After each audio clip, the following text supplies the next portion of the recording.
Assalamualaikum warahmatullahi wabarakatuh. Perkenalkan, nama saya Yoni Ayuning Tias dengan nomor NIM belakang 054 dari kelas Akuntansi Syariah 5B. Di sini saya akan menjelaskan materi mengenai penggelapan pajak. Jadi apa sih penggelapan pajak itu? Penggelapan pajak merupakan suatu tindakan yang dilakukan oleh wajib pajak, baik badan maupun orang pribadi, untuk meringankan beban pajak yang ditanggung dengan cara yang ilegal atau bertentangan dengan hukum. Hal ini biasanya dilakukan dengan menyimpan kekayaan dalam bentuk yang tidak bisa terdeteksi oleh pemerintah atau juga memanfaatkan celah yang ada dalam pengawasan pajak seperti pengurangan jumlah pajak yang terutang hingga tidak membayar pajak sama sekali. Terdapat beberapa bentuk umum dari tindakan penggelapan pajak ini, diantaranya yaitu yang pertama, tidak melaporkan seluruh penghasilan dalam surat pemberitahuan tahunan. Lalu yang kedua, membuat pembukuan fiktif atau memasukkan dokumen pendukung. Lalu yang ketiga, menyembunyikan aset di luar negeri yang seharusnya dikenakan pajak. Lalu yang keempat, menghindari pemungutan PPN, padahal seharusnya melakukan pungutan PPN. Dan yang terakhir, yaitu menggunakan faktur pajak fiktif untuk mengurangi pajak yang harus dibayarkan. Tindakan penggelapan pajak ini juga memiliki dampak yang cukup signifikan bagi negara. Tindakan ini menyebabkan hilangnya pendapatan negara yang seharusnya digunakan untuk membiayai berbagai program penting, seperti pendidikan, kesehatan, infrastruktur, dan layanan publik lainnya. Kehilangan pendapatan ini menghambat pemerintah dalam memberikan layanan dasar kepada masyarakat. Berkurangnya pendapatan pajak juga akan menyebabkan penurunan kemampuan pemerintah dalam berinvestasi pada proyek-proyek infrastruktur yang mana hal ini akan menyebabkan terhambatnya pertumbuhan ekonomi jangka panjang dan mengurangi daya saing suatu negara. Selain itu, dampak dari penggelapan pajak ini juga akan merugikan individu lain. Penggelapan pajak yang dilakukan oleh satu individu atau badan akan mengakibatkan beban pajaknya dialihkan kepada individu lain, sehingga mereka akan menanggung beban ekonomi yang lebih besar untuk mendukung layanan publik pemerintah. Tindakan penggelapan pajak ini tergolong dalam tindak pidana yang serius. Para pelaku akan mendapatkan sanksi hukum atas tindakan yang telah dilakukannya. Berikut merupakan beberapa sanksi atau konsekuensi hukum yang akan diterima oleh para pelaku tindakan penggelapan pajak. Yang pertama ada denda material. Pelaku tindakan penggelapan pajak ini dapat dikenakan denda dalam jumlah yang besar, yang ditetapkan berdasarkan persentase dari pajak yang tidak atau kurang dibayar. Biasanya bisa mencapai 2 hingga 4 kali lipat dari jumlah pajak yang terutang. Denda ini diberikan untuk mengganti kerugian negara akibat dari penggelapan pajak tersebut. Lalu yang kedua ada hukuman pidana penjara. Para pelaku penggelapan pajak ini juga dapat dikenakan hukuman pidana penjara dengan masa paling singkat yaitu selama 6 bulan dan yang paling lama selama 6 tahun tergantung dari besarnya kesengajaan atau dampak yang ditimbulkan. Yang ketiga adalah penyitaan aset. Dalam beberapa kondisi tertentu, pemerintah melalui otoritas pajak akan melakukan penyitaan terhadap aset milik pelaku penggelapan pajak. Hal ini dilakukan untuk mengganti kerugian negara akibat dari pajak yang tidak dibayarkan. Lalu yang terakhir ada tindakan blacklist. Pada akhirnya, dampak dari penggelapan pajak ini akan dirasakan sendiri oleh pelaku. Pasalnya, pelaku tindakan penggelapan pajak ini akan dimasukkan ke daftar hitam atau blacklist oleh otoritas pajak maupun lembaga keuangan. Hal ini pada kemudian hari akan mengakibatkan pelaku kesulitan atau bahkan kehilangan akses terhadap berbagai layanan seperti pinjaman ataupun izin usaha yang pada akhirnya akan berimbas pada reputasi perusahaan tersebut. Selanjutnya kita masuk dalam ilustrasi kasus penggelapan pajak pada perusahaan multinasional. Di sini terdapat sebuah perusahaan multinasional bernama PT Niskala Abadi yang bergerak di bidang elektronik. Perusahaan ini itu berpusat di Indonesia dan memiliki anak perusahaan di beberapa negara, yakni Jepang, Korea Selatan, Austria, Romania, dan juga Mesir. Menurut laporan keuangan perusahaan, pada tahun 2025, PT Niskala Abadi memperoleh penghasilan neto yang berasal dari perusahaan induk dan perusahaan anak dengan rincian sebagai berikut. Penghasilan dalam negeri yaitu sebesar 4.200 juta rupiah, penghasilan dari Jepang yaitu sebesar 4 miliar rupiah, penghasilan dari Korea Selatan sebesar 3.600 juta rupiah, penghasilan dari Austria sebesar 3.200 juta rupiah, penghasilan dari Mesir sebesar 2.600.000.000 rupiah, dan penghasilan dari Romania sebesar 2.400.000.000 rupiah. Dalam pelaporannya, PT Niskala Abadi terindikasi melakukan penggelapan pajak, yakni dengan yang pertama, tidak melaporkan seluruh penghasilan yang didapat dari Romania dalam surat pemberitahuan tahunan atau SPT. Lalu yang kedua, menyembunyikan penghasilan sebenarnya dan melaporkan sebagian dari penghasilan yang diterima dari anak perusahaan di Austria, sehingga yang dilaporkan hanya sebesar 1 miliar rupiah.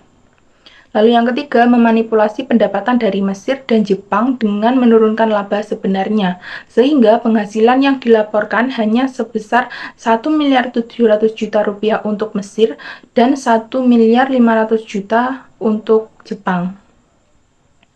Lalu, apa akibat dari penggelapan pajak yang dilakukan oleh PT Niskala Abadi ini, dan berapakah kerugian yang diterima oleh negara?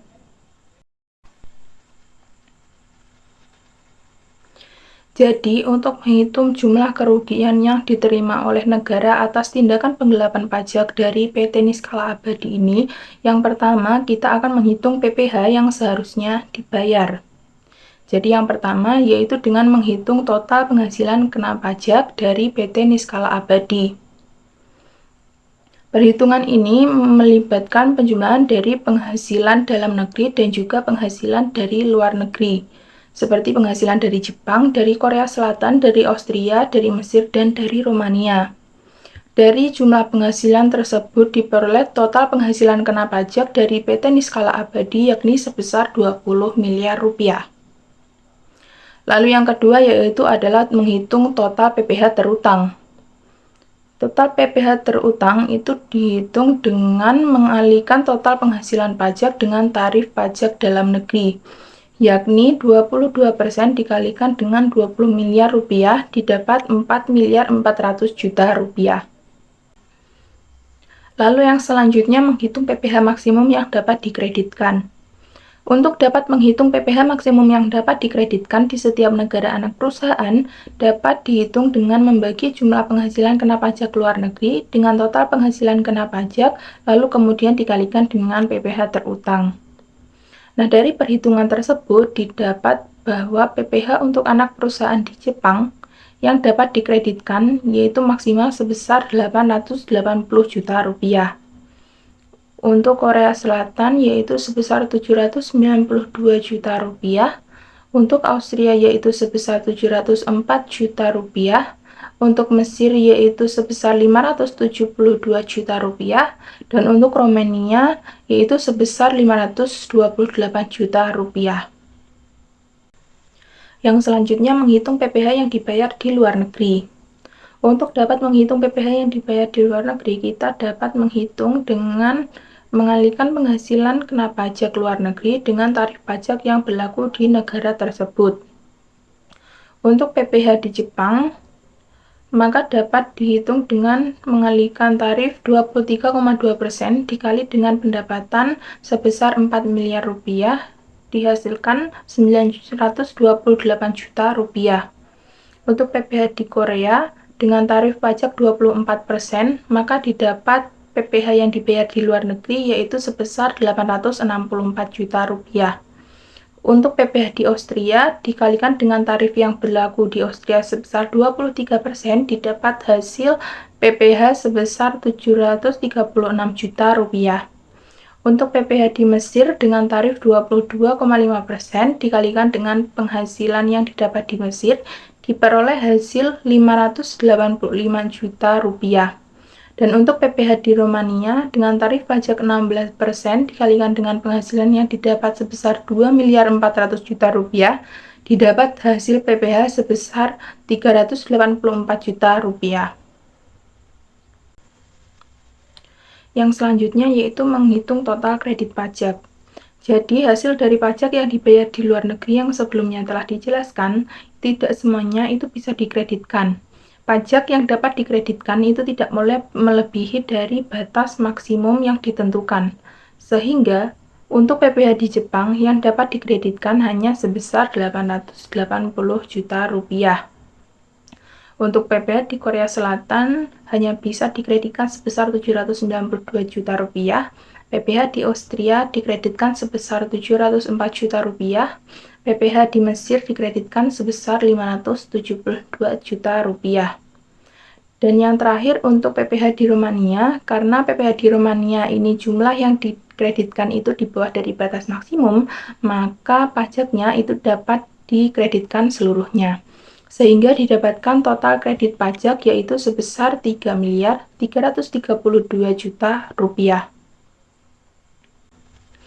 Lalu yang terakhir yaitu menghitung total PPh yang masih harus dibayar oleh PT Niskala Abadi. Untuk menghitung total PPh yang masih harus dibayar oleh PT Niskala Abadi ini, kita dapat mengurangi jumlah PPh terutang dengan total kredit pajak.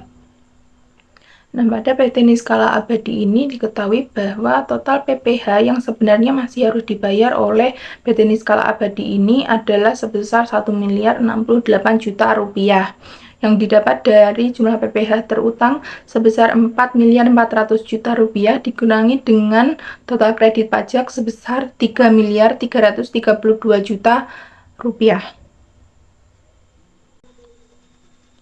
Selanjutnya, setelah tadi kita menghitung PPh terutang yang seharusnya dilaporkan oleh PT Niskala Abadi, kali ini kita akan menghitung PPh terutang yang dilaporkan oleh PT Niskala Abadi sesaat setelah terjadinya penggelapan pajak.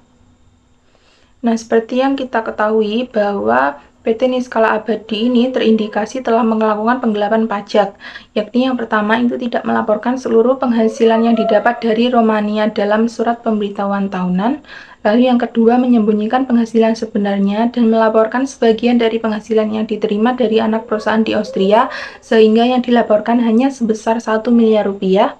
Dan yang ketiga yaitu memanipulasi pendapatan dari Mesir dan Jepang dengan menurunkan laba sebenarnya sehingga penghasilan yang dilaporkan hanya sebesar 1.700 juta rupiah untuk Mesir dan 1.500 juta rupiah untuk Jepang. Maka dari itu yang pertama kita akan menghitung total penghasilan kena pajaknya. Jadi karena Romania tidak dilaporkan dalam SPT sehingga tidak terakumulasi dalam perhitungan penghasilan kena pajak.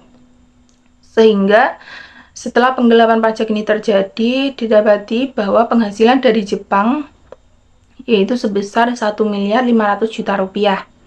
Penghasilan dari Korea Selatan sebesar 3.600 juta rupiah, penghasilan dari Austria sebesar 1 miliar rupiah, penghasilan dari Mesir sebesar 1.700 juta rupiah, dan penghasilan dalam negeri perusahaan sebesar 4.200 juta rupiah. Sehingga total penghasilan kena pajak dari PT Niskala Abadi ini adalah 12 miliar rupiah setelah dilakukannya penggelapan pajak. Lalu yang selanjutnya menghitung total PPh terutang. Sama seperti perhitungan total PPh terutang tadi, yakni dengan mengalihkan tarif dalam negeri sebesar 22% dikalikan dengan total penghasilan kena pajak dari PT Niskala Abadi ini sebesar 12 miliar rupiah. Didapati hasil PPh terutang yaitu sebesar 2.640 juta rupiah. Lalu selanjutnya menghitung PPh maksimum yang dapat dikreditkan. Jadi menurut data yang dilaporkan oleh PT Niskala Abadi setelah dilakukannya penggelapan pajak itu didapati bahwa PPh maksimum yang dapat dikreditkan yaitu sebagai berikut.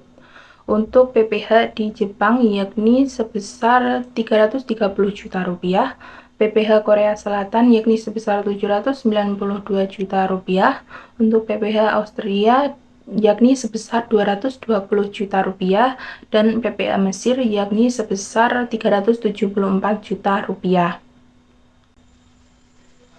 Lalu selanjutnya menghitung PPh yang dibayar di luar negeri. Jadi untuk PPh yang dibayar di Jepang dengan tarif 23,2% dikalikan dengan penghasilan kena pajak yang dilaporkan yakni sebesar 1.500 juta rupiah didapat PPh yang dibayar sebesar 348 juta rupiah.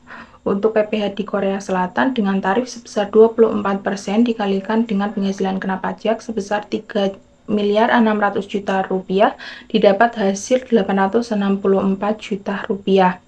Untuk PPh di Austria dengan Tarif pajak sebesar 23% dikalikan dengan penghasilan yang dilaporkan, yakni sebesar 1 miliar rupiah, didapat PPh yakni sebesar 230 juta rupiah. Dan untuk PPh di Mesir dengan tarif 22,5% dikalikan dengan penghasilan yang dilaporkan, maka didapat PPh sebesar 382.500.000 rupiah. Lalu yang selanjutnya yaitu menghitung total kredit pajak. Karena setelah perhitungan diketahui bahwa jumlah pajak yang dibayar di semua negara anak perusahaan itu ternyata lebih besar dari batas maksimum pajak yang dapat dikreditkan, maka kredit pajak yang dihitung adalah sebesar batas maksimumnya. Sehingga untuk PPh di Jepang yaitu sebesar 330 juta rupiah, PPh di Korea Selatan yaitu sebesar 792 juta rupiah, PPh di Austria yaitu sebesar 220 juta rupiah, dan PPh di Mesir yaitu sebesar 374 juta rupiah. Maka didapatkan total kredit pajak yaitu sebesar 1.716 juta rupiah. Lalu yang selanjutnya yaitu menghitung total PPh yang masih harus dibayar. Seperti penjelasan tadi, untuk menghitung total PPh yang masih harus dibayar yakni dengan mengurangkan PPh terutang dengan total kredit pajak. Dalam pelaporan yang dilakukan oleh PT Niskala Abadi ini, total PPh yang masih harus dibayar yakni didapati sebesar 924 juta rupiah. Didapat dari hasil PPh terutang sebesar 2.640 juta rupiah dikurangi dengan total kredit pajak sebesar 1.716 juta rupiah.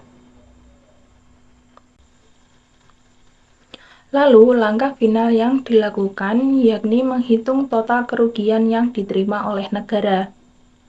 Setelah mengetahui jumlah pajak yang seharusnya dibayar dengan jumlah pajak yang dilaporkan setelah penggelapan pajak oleh PT Niskala Abadi, maka dapat diketahui bahwa total kerugian yang diterima oleh negara akibat dari tindakan penggelapan pajak ini yakni sebesar 144 juta rupiah.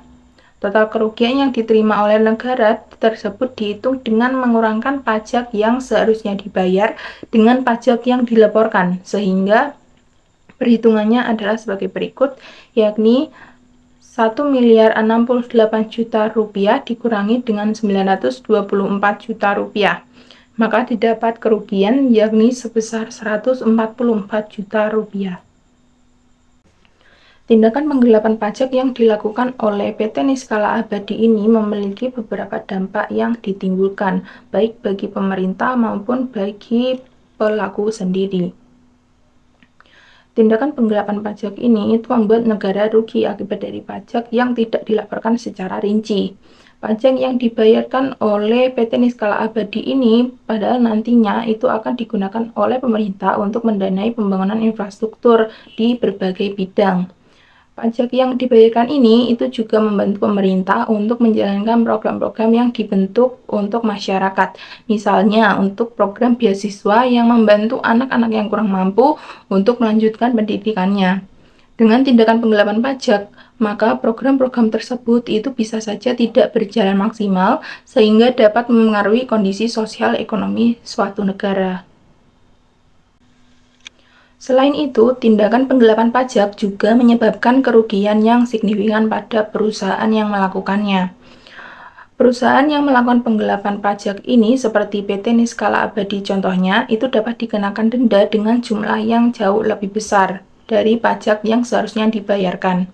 Hal ini itu tentu membuat perusahaan itu memiliki beban finansial tambahan yang dapat mengurangi laba perusahaan. Tindakan ini juga dapat mencoreng nama baik perusahaan sehingga menyebabkan hilangnya kepercayaan konsumen, investor, maupun mitra. Perusahaan juga akan dimasukkan ke dalam daftar hitam pada lembaga keuangan yang nantinya akan membuat perusahaan kesulitan dalam memperoleh pendanaan untuk membantu operasional bisnisnya. Itu tadi merupakan penjelasan dari materi penggelapan pajak yang dapat saya sampaikan. Untuk kurang lebihnya saya mohon maaf. Terima kasih. Wassalamualaikum warahmatullahi wabarakatuh.